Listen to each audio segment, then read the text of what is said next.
For much of the past week, there's been an air of tension around the Latrobe Valley Law Courts,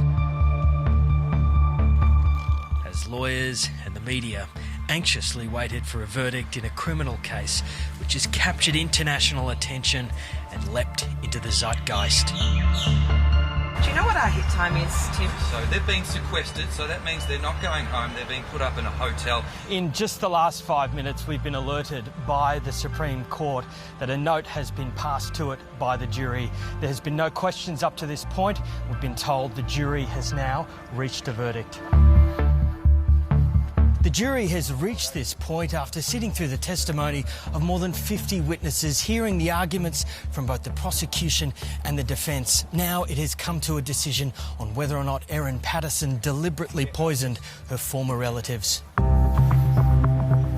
With no cameras allowed inside courtroom 4, news of the verdict quickly found its way outside. The verdict is in, and the jury has found Erin Patterson guilty on all charges. Guilty of the murder of Don as well. The jury have found that she is in fact a triple murderer.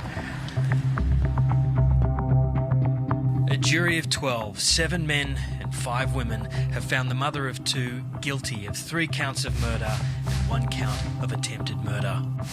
This was an extraordinary moment inside the courtroom. Erin Patterson was sitting at the rear of the courtroom, flanked by 2 guards, and she was emotionless while each of the 4 verdicts were read out.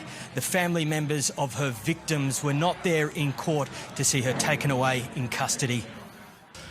I'd just like to acknowledge the decision of the jury today, and I'd also like to acknowledge the investigators that have worked on this investigation since July 2023 right through to today.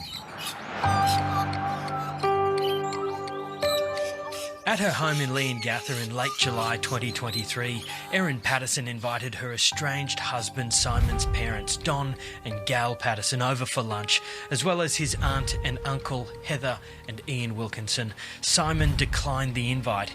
On the menu was a meal consisting of beans, mash and individual beef Wellingtons containing poisonous death cap mushrooms. Within 12 hours, her 4 lunch guests fell gravely ill. Within a week, Don, Gail and Heather died, but only Ian, the pastor at Corumburra Baptist Church, survived.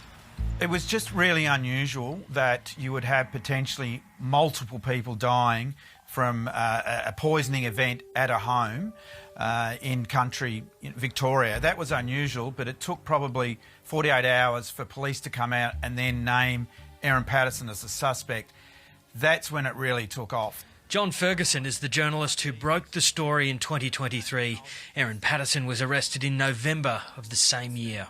In terms of the jury, it's all around the lies. Basically, there were so many of them. The Crown, led by prosecutor Dr. Nanette Rogers, established Erin Patterson deceived her former relatives by hiding death cap mushrooms in the meal, lying to them about having cancer before engaging in a sustained cover-up afterwards.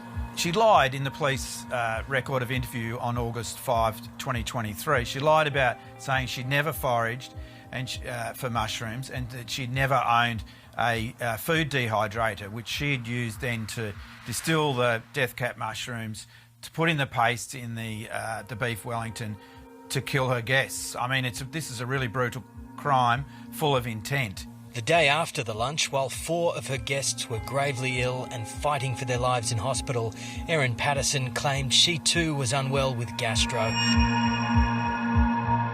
But CCTV captured at a service station the day after shows her entering the toilet for just a few seconds before browsing the food on offer.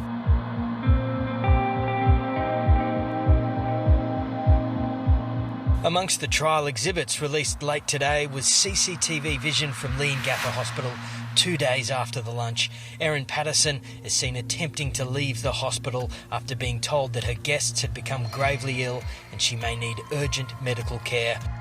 Also released were photos of Erin Patterson dumping a dehydrator which tested positive for traces of death cap mushrooms.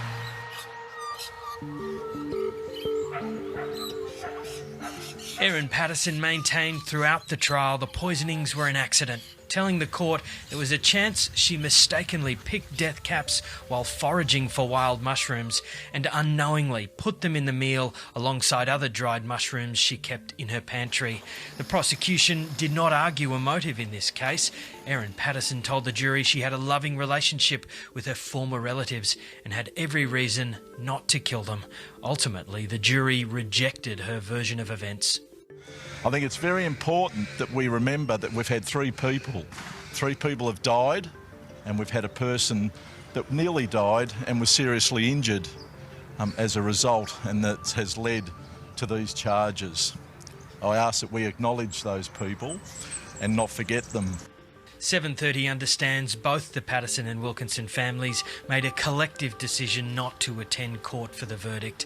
Both families have maintained a dignified silence since they lost their loved ones in July 2023. Some, including Ian Wilkinson, turning up to court almost every day throughout the more than 2.5-month trial. Erin's main support in the court, her power of attorney Alison Pryor, was mobbed moments after the verdict was handed down. How are you feeling? I'm saddened, and it is what it is. Mr. Mandy, have you got a reaction to that verdict? Her legal team, led by barristers Colin Mandy and Sophie Stafford and solicitor Bill Doog, said little outside court. Mr. Doog, do you have a reaction to that verdict? It's not appropriate, really, to say anything now. It's almost a Shakespearean element to it, of the using a very, very old-fashioned means to dispatch off family. I mean, she really wreaked havoc in amongst a bunch of really decent people. The wall-to-wall coverage of the court proceedings has introduced to the masses dozens of witnesses and experts who previously lived in relative anonymity. Two small towns in Gippsland now synonymous with this unprecedented case, and two families forever changed by lunch at Erin Patterson's house. She will spend a lot of time in jail. She may never get out.